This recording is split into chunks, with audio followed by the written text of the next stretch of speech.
and benches. Firefighters out in Reno have finally determined the cause of a major fire that consumed more than 3,000 acres and destroyed 29 homes this week. According to the Reno Fire Department chief, a man came forward and admitted to the firefighters that he had improperly discarded fireplace ashes.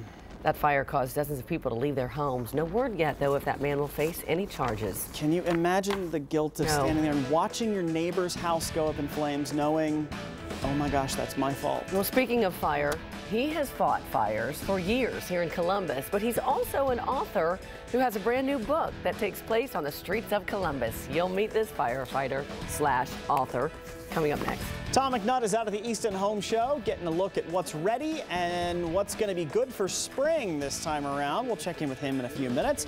Plus, the Sears Heating and Cooling Sky Cam this morning. If you look very, very carefully up in the upper left-hand corner of your screen, there's a little bit of blue sky right there. There is more clearing on the way. We'll get into the forecast for you in a few minutes.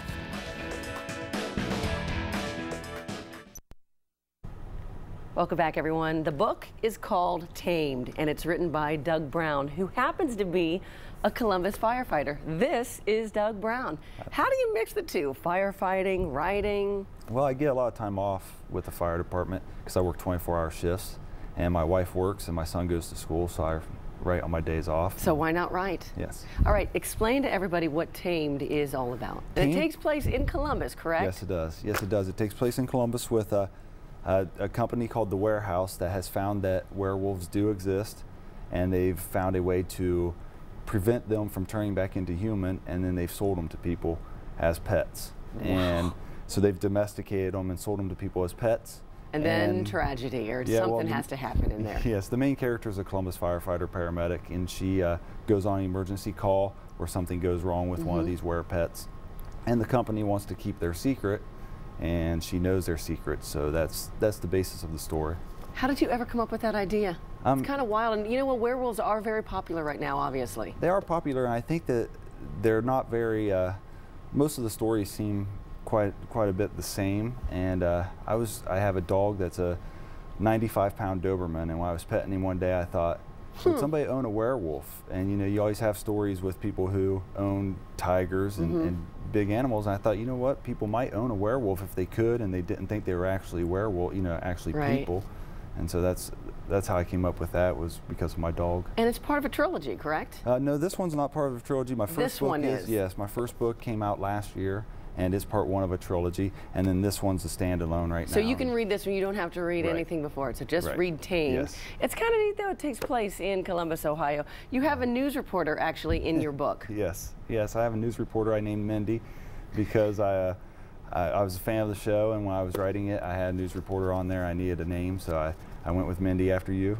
I'm so honored. That is so cool. I've never had an author write my name as a character. Did you enjoy writing this, though? Yes, I liked it very much. I wrote it while I was trying to get a publishing deal with this, and then I signed a 4-book deal with Romalda Publishing, and I was able to submit this one next, and they liked it quite a bit. So, Doug, do you ever see things out on the scene as a firefighter and think to yourself, you know what, I need to write about this one day? Well, my first book I wrote was after a call that particularly bothered me, and so I wrote about the fire department, and then when I was done with it, I decided I needed to write something not so realistic, something far-fetched. So I went into the fantasy world, and so yeah, being a firefighter, I get to see people at their worst, and then the guys I work with, the guys and girls I work with, I see people at their best, so it kind of gave me a unique look inside of how people react to emergency situations, and with these kind of books, there's a lot of emergencies and things like that, so it was nice to be able to know where people are coming from and how they react to